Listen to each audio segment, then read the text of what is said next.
No programa Bate Pronto, Mauro César fala sobre empate entre Corinthians e Palmeiras. Mas eu achei, sinceramente, que o derby valorizou a tradição e a rivalidade. Foi um bom resultado, eu estou falando depois do jogo, para os dois. O Corinthians melhorou o desempenho em relação ao que vinha apresentado nos últimos dias, não perdeu para o favorito. Para mim, o Palmeiras era o favorito antes da bola rolar. E o Palmeiras, mais uma vez, mostrou um bom futebol. E força também quando é visitante. O empate no resultado final foi justo. A gente vai falar muito sobre o jogo, sobre tudo aquilo que aconteceu, mas inicialmente é isso, meu caro Pedro Marques. Mauro Betting, muito boa tarde para você, Mauro.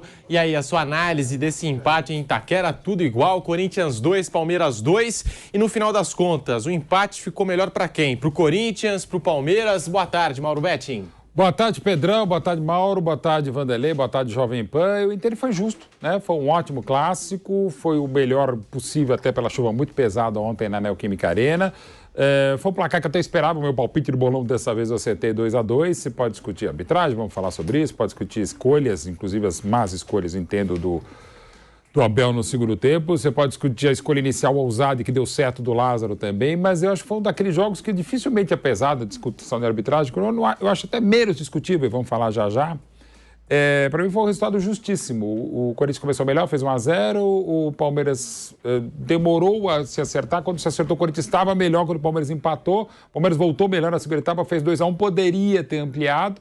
E aí, quando o jogo meio que se arrastava, também por algumas mexidas infelizes do Abel, o Corinthians empatou, chegou perto, depois o Palmeiras cresceu de novo, até para um desgaste físico corintiano. Pelos meus critérios, 10 chances corintianas, 10 palmeirenses. O Palmeiras, sim, é o time a ser batido hoje em São Paulo. É o favorito, se fosse um campeonato por pontos corridos, seria muito favorito pelo tipo de regulamento e até pelo muito provável adversário dele já nas quartas, que é o ótimo time do São Bernardo, a coisa já complica por ser um jogo só.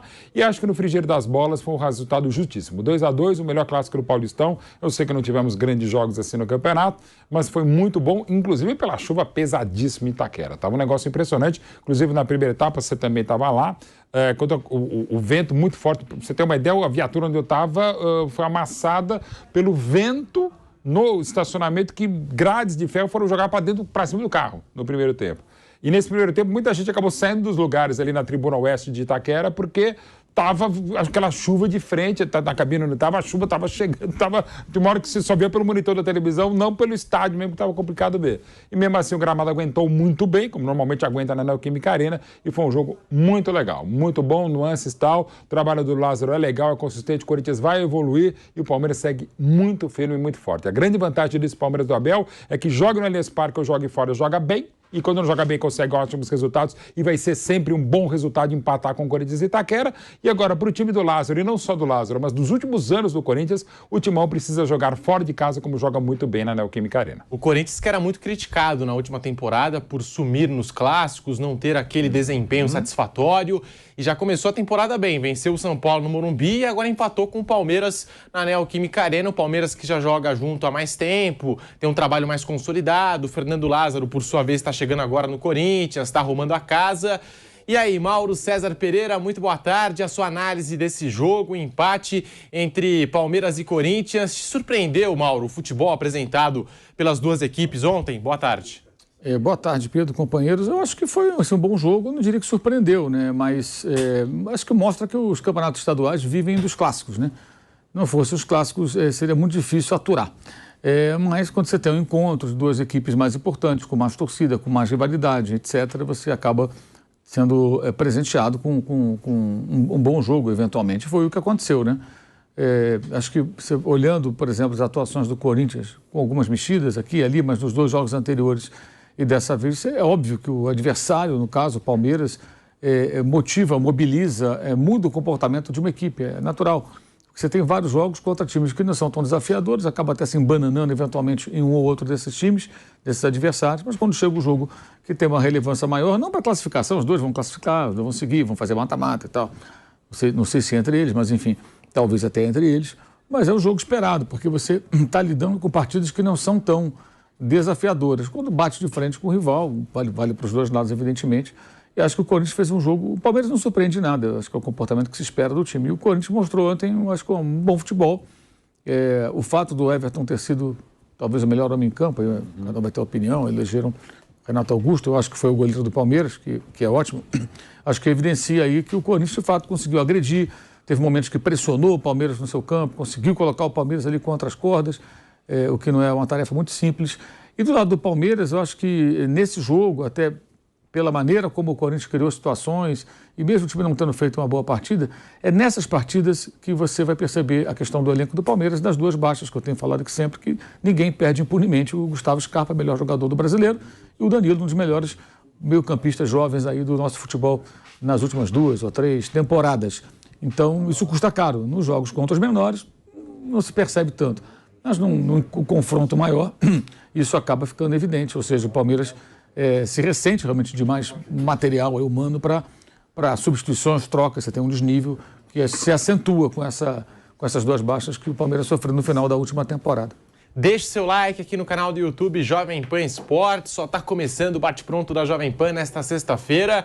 E ontem na Zona Mista, lá em Itaquera, até o Cássio fez questão de reconhecer o desempenho, a atuação do Everton, porque fez várias defesas. Como disse o Mauro César, ele acabou evitando, gols do Corinthians. Para mim foi um dos principais, se não o principal jogador em campo nesse clássico que terminou empatado, 2 para o Corinthians, 2 para o Palmeiras. Vanderlei, falando aqui um pouquinho desse time do Palmeiras, o Mauro falou, perdeu o Danilo, perdeu o Scarpa, 2 dos principais jogadores na campanha do título brasileiro. E ontem, quando entrou a segunda unidade de força, sobretudo, e aqui eu estou falando de Breno Lopes, Atuesta, Jailson, o Palmeiras sentiu demais, Vanderlei. É um sinal de que o Palmeiras precisa ir ao mercado da bola? Recuando um pouquinho só no tempo, Pedro, num dos jogos que o Palmeiras colocou o time todo, reserva, vocês lembram? Nós já falamos sobre isso e eu até disse o seguinte, olha, o Palmeiras ganhou, mas ficou muito claro que esse é mesmo um time reserva, certo? Para destacar que existe mesmo uma diferença entre o time principal e os reservas do Palmeiras. Quando entra um ou outro, o drama fica um pouco menor, porque existe um entrosamento, a mudança, digamos, não é radical, e os jogadores costumam dar conta do recado. Mas quando enfrenta um adversário mais motivado, num clássico, a gente pode notar realmente que existe uma diferença entre titular e reserva no elenco do Palmeiras. De qualquer maneira, mesmo assim, ele tem dado conta nessa caminhada. Se o Palmeiras vai contratar ou não, ou confia muito na base, nos jogadores que estão surgindo, a gente tem que esperar um pouquinho.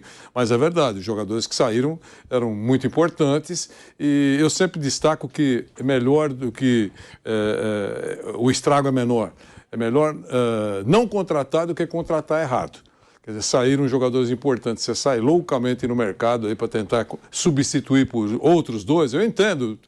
Muita gente entende assim, os torcedores, puxa vida, se pudessem trocar o Messi pelo Mbappé, fazer esse negócio, é uma maravilha. Mas eu não sei se tem gente sobrando para substituir e para fazer uma reposição imediata de muito boa qualidade. É isso, mas é verdade, se pudesse contratar bons mesmo, seria ótimo. Agora, não sei se está sobrando por aí. Mauro Betting, ontem o Fábio Piperno até levantou essa tese no Canelada aqui da Jovem Pan, porque assim, a gente vê esse elenco do Palmeiras, o Giovani, em tese, é a primeira peça de reposição. Ele sempre tem sido aí a primeira escolha do Abel Ferreira. Ele tem entrado super bem. 2 assistências, 1 gol marcado nesse Campeonato Paulista, jogador de muita personalidade, cria da academia. Mas aí, ontem, o Abel escolheu o Breno Lopes. E aí o Piperno até levantou essa tese. Ele acha que o Abel Ferreira foi de Breno Lopes, de Atuesta, de Jailson, e só colocou o Giovani com 40 do segundo tempo. 40, 41 minutos, para levantar essa tese, essa teoria na cabeça da diretoria do Palmeiras, de que precisa contratar, para levantar essa ideia. Você concorda, Mauro Betti? Isso já aconteceu, assumidamente ou não, assumidamente ao vivo ou, digamos assim, intramuros, não estou falando pelo Abel não sei. Mas não é a primeira vez, que não será no Palmeiras, em outros clubes do Brasil e do mundo, que você usa um jogo como esse para falar, olha, estamos precisando. Mas claro, ainda mais em Itaquera, na casa do rival, toda a rivalidade, você não vai fazer, não, vou só jogar para a galera. Até porque o Abel já deixou muito claro. E ele não quer tanta coisa assim, eu acho que ele está certo. 1, 2, no máximo 3 reforços, e daqueles que venham a fazer diferença. E ele deixou ontem, de novo, muito claro, eu gosto de elenco enxuto, que eu acho uma outra gigantesca discussão. Para mim envolve até o Guardiola, não estou aqui querendo comparar, mas o próprio Guardiola há muito tempo ele prefere elencos mais reduzidos. Eu acho um problema, como a gente acabou de ver terça-feira com o Paris Saint-Germain, quando colocou um moleque que é muito bom, o Zaïre-Emery, com 16 anos. É o jogador mais jovem a estrear no mata-mata da história da Champions League. Quando ele nasceu, para você ter uma ideia, o Sérgio Ramos estava jogando pelo Real Madrid contra o Arsenal numa mata-mata de Champions League em 2006. O próprio Messi estreou também em Champions League antes que nascesse o seu companheiro, o Zaïre-Emery. Então você precisa, e é muito talentoso, ninguém vai ser titular de um Paris Saint-Germain com 16 anos, mas você jogar a responsa para um moleque de 16 anos, aí você pode pegar o Endrick também, que acho que fez um bom jogo ontem, inclusive com a mudança tática, jogando na ponta esquerda e o Rony de centroavante, como faria o primeiro gol, e como centroavante, não pela função, fez um outro gol de centroavante, o gol da virada momentânea do Palmeiras. Eu entendo que você precisa de reforços, claro que sim, e o Abel deixou claro, mas ao mesmo tempo você pode também criticar o Abel, assim, ao colocar o Atuesta naquele momento no lugar do Veiga, demorar para colocar o Giovani a partir dos 40 do segundo tempo, quando já estava 2-2 no derby, tantas vezes que ele coloca o Breno Lopes e o próprio Atuesta, né? Eu adoraria que a minha cachorra gostasse tanto de mim como ele gosta do Atuesta e do Breno Lopes. O Breno Lopes tem uma baita história, torço de coração mesmo que a Atuesta afasta no Palmeiras, afasta essa história no Palmeiras, mas fica meio difícil. E ainda assim, com esses problemas ou essas limitações, o time é muito bom, muito bem treinado, trabalho longevo, são 26 meses. Também isso explica o 2-2 de ontem, a excelente fase do Palmeiras e esse processo de reconstrução corintiana. O Abel está 26 meses no Palmeiras. O Lázaro está fazendo um mês no Corinthians. Quer dizer, um mês como treinador, já esteve antes, conhece muito de futebol, é respeitado e querido, e isso ficou claro ontem no elenco, dentro e fora de campo, não só por aquilo que os alvinegros falaram, né? Se eles querem que dê certo o Lázaro no Corinthians, acho que vai dar. Como está dando muito certo o Palmeiras, e ainda manterá esse nível, claro, se algum reforço chegar. Mas tantos assim, não. Porque o menino tem se saído bem na função do Zé Rafael. Quem de fato está substituindo dentro de campo o Danilo é o Zé Rafael mais atrás, e o Palmeiras vai achando algumas soluções. Mas quando precisa usar o banco, é mais ou menos o que aconteceu na segunda etapa ontem na Neoquímica Arena. Vou te falar que eu até entendi a escolha do Abel pelo Jailson, que está sem ritmo de jogo, chegou atrasado em todas as divididas, deu uma levantada no Roger Guedes ontem, lá para os 40 do segundo tempo, mas eu entendi... No lance do gol mesmo, do Gil, quem libera, digamos, o Jair é o Jailson. Tem muito torcedor do Palmeiras na bronca, mas o Gabriel Menino estava com cartão amarelo.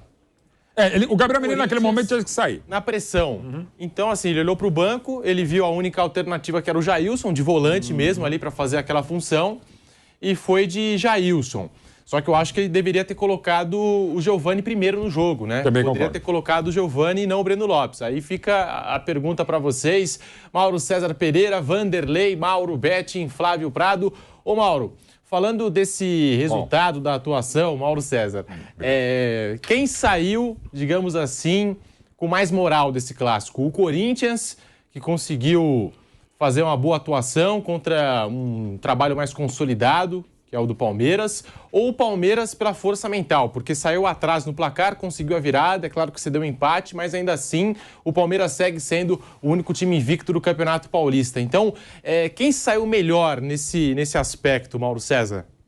Assim, eu acho que assim, o Palmeiras não surpreendeu, o Palmeiras fez o que dele se espera, né? Eu acho que o Palmeiras não tem força mental, tem força técnica mesmo, o time é bom, é bem treinado, joga bem, bom futebol. Não é pela mente, pura e simplesmente, é pela bola. Pela capacidade de aproveitar as chances criadas. Ontem teve mais posse de bola, finalizou mais, teve até um comportamento diferente de outros tantos jogos. Mas você não se surpreende com o Palmeiras. Agora, acho que o Corinthians conseguiu mostrar mais do que vinha apresentando. E para o Corinthians, a atuação e a não derrota, já que tomou uma virada e conseguiu depois buscar um empate, eu acho que tem um peso maior. Não muda para o Palmeiras, acho que nada. Se tivesse vencido, também não ia mudar nada. Já venceu ano passado, no Brasileiro, então... Venceu 2 vezes no Brasileiro, inclusive, né? Com o Corinthians jogando com o Desfalques, que tinha Libertadores lá em Barueri, e depois jogando também em Itaquera, com o time completo, 1-0 gol contra, né, do Queiroz. Então, para o Palmeiras, a vitória também não mudaria o patamar. O Palmeiras continuaria no patamar mais elevado, que já ocupa algum tempo. Para o Corinthians foi importante, para o seu técnico foi muito importante, Porque é óbvio que se ele tivesse perdido o jogo de ontem, depois de perder para o São Bernardo e empatar melancolicamente com a Portuguesa, um jogo muito fraco, ele seria alvo de mais críticas. Ele precisa de paz, né? Como todo técnico. Um técnico jovem, que ainda não tem currículo, não tem ainda, digamos, uma casca para se proteger das pancadas que vêm inevitavelmente nesses momentos assim, de derrota, de turbulência. Eu acho que a atuação, o empate pela maneira como o placar se encaminhou, né? E o fato, como eu falei há pouco, do Everton ter feito ótimas defesas, eu acho que fortaleceu o trabalho do Fernando Lázaro e vai dar a ele um pouco mais de tranquilidade. São 2 clássicos, de fato, nos quais o Corinthians se ouve bem. Não venceu os 2, mas foi buscar um resultado. Poderia ter vencido até o jogo de ontem, não seria nenhum absurdo também se tivesse vencido, que criou muitas chances e derrotou o São Paulo fora de casa. Então acho que isso dá para o Fernando Lázaro um pouco mais de tranquilidade, um carnaval mais tranquilo, né? Vai poder acompanhar o carnaval, os desfiles, o que ele quiser. Bloquinhos, ninguém encheu o saco dele. Agora, se perde para o Palmeiras, se ele sai do bloquinho, vai ter o cara cornetando, outro reclamando, professor, como é que é? Perdeu o jogo e tal. Não, empatou de uma maneira que eu acho que o torcedor ficou satisfeito com o que viu. E o Corinthians voltou, acho que em alguns momentos, a demonstrar capacidade de utilização do mando de campo. Houve momentos do jogo que a atmosfera favorecia, obviamente, o time da casa. Tivemos já jogos no ano passado que o time, até a torcida esfriava, porque você percebeu que o time está sendo dominado e ficava ali, aquele insosso ontem me pareceu diferente, a torcida mais participativa e o Corinthians aproveitando bem ali o mando de campo. O Palmeiras não muda porque o Palmeiras já está acima. E mesmo a não ser que goleasse. Se vencesse por 2-1, o que nós íamos dizer? O Palmeiras continua melhor que o Corinthians, tudo não é novidade para ninguém, manteve ali a sua hegemonia nesse momento do futebol de São Paulo. Timão Notícias é um canal voltado para deixá-lo informado sobre o Coringão. Para manter-se atualizado, inscreva-se no canal, deixe seu like e compartilhe com outros do Bando de Loucos.